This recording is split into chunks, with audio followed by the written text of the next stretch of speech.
салом тамошобинони гиромӣ, барномаи фарҳанги ҳуқуқиро аз телевизиони Тоҷикистон манзури шумо менамоем. Бинандагони гиромӣ, мо моддаи 27 Конститутсияи Ҷумҳурии Тоҷикистонро мавриди муҳокима ва баррасӣ қарор медиҳем. Шаҳрванд ҳақ дорад, ки дар ҳаёти сиёсӣ ва идораи давлатӣ ба воситаи вакилонаш иштирок намояд. Вакил ва намояндаи шаҳрванд пеш аз ҳама ин президенти кишвар, аъзои маҷлиси миллӣ, вакилони маҷлиси намояндагони маҷлиси олӣ ва маҷлисҳои маҳаллӣ мебошанд, ки аз номи ӯ дар ҳаёти сиёсии давлат иштирок намуда ҳокимияти ба онҳо вогузоршударо тибқи талаботи Конститутсия ва қонунҳои амалкунанда татбиқ мекунанд. ҳуқуқи иштирок намудан дар идораи корҳои давлатӣ танҳо ба шаҳрвандони Тоҷикистон марбут аст. моҳияти ин ҳуқуқ аз мафҳуми соҳибихтиёрии халқ бармеояд, ки ҳокимият ин ҳокимияти халқ мебошад. пас ҳар як шаҳрванде ки ба он шомил аст соҳиби як қисми ин соҳибихтиёрӣ буда аз ҳуқуқи иштирок кардан дар идоракунии корҳои давлатӣ истифода мекунад. дар қисми дуввуми моддаи 27 Конститутсия қайд карда шудааст, ки шаҳрвандон ба хидмати давлатӣ ҳуқуқи баробар доранд. бори аввал дар сатҳи қонуни асосии кишвар баробар ҳуқуқии шаҳрвандонро ба хизмати давлатӣ пешбинӣ намудааст. дар ҷумҳурии Тоҷикистон дар шароити умумии баробар ба хидмати давлатӣ роҳ додани шаҳрвандон яке аз дастовардҳои давлати соҳибистиқлол буда аз моҳияти демокративу ҳуқуқбунёдии кишварамон шаҳодат медиҳад. самаранокии фаъолияти давлат пеш аз ҳама ба вазъ ва имкониятҳои кадрии он алоқаманд аст. бидобар ин ҷобаҷогузории дурусти кадрҳо вобаста ба малакаю лаёқати касбии онҳо дар мансабҳои давлатӣ баёнгари сиёсати пешгирифтаи кишвари мо мебошад.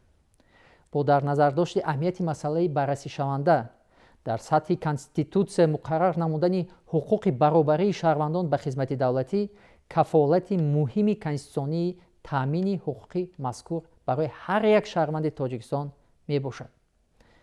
тамошобинони иззатманд, дар қисмати севуми моддаи 27 Конститутсия қайд гардидааст, ки шаҳрванд аз синни 18 ҳуқуқи дар райпурсӣ иштирок кардан, интихоб намудан, инчунин аз синни муқаррар намудаи Конститутсия, қонунҳои конститутсионӣ ва қонунҳо ҳуқуқи интихоб шуданро дорад.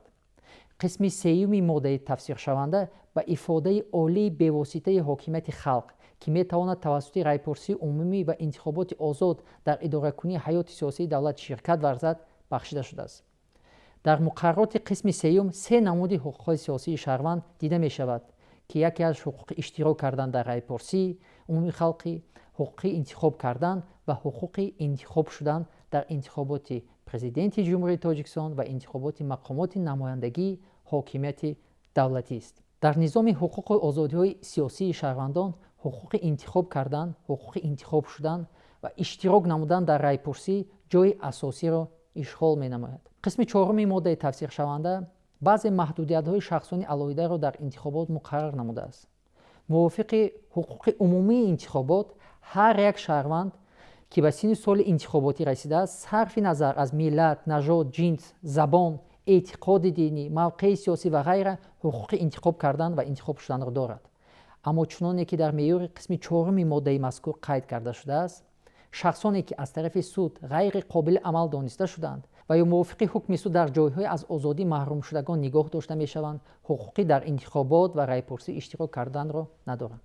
дар қисми панҷуми моддаи 27 танзими ҳуқуқии тартиби гузарондани интихоботро тибқи қонунҳои конститутсионӣ ва қонунҳо муқаррар карда шудааст.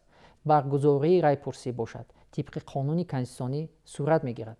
ин нишондоди меъёри қисми панҷуми моддаи тафсиршаванда хеле ба маврид аст, зеро барои ба таври пурра дар таҷриба татбиқ намудани ва барои таъмини ҳуқуқи иштирок кардани шаҳрвандон дар интихобот ва райпурсӣ танҳо меъёрҳои конститутсионӣ нокифоя мебошанд, бо сабаби он ки маъракаҳои интихоботӣ ва райпурсӣ ташкил ва гузарондани чорабиниҳои зиёдеро дар бар мегирад, ки онҳо танзими дақиқи ҳуқуқиро талаб менамоянд.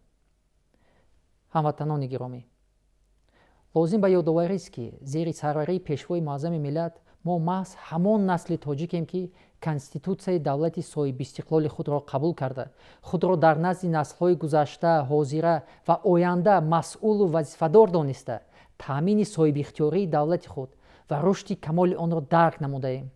қадршиносии натиҷаи кори ҳукумати мамлакат таи ин солҳо ва муқаддас донистани конститутсия аз ҷониби мо ва наслҳои оянда пеш аз ҳама дар риоя ва иҷрои бемайлони меъёрҳои қонуни асосии кишвар ифода меёбад.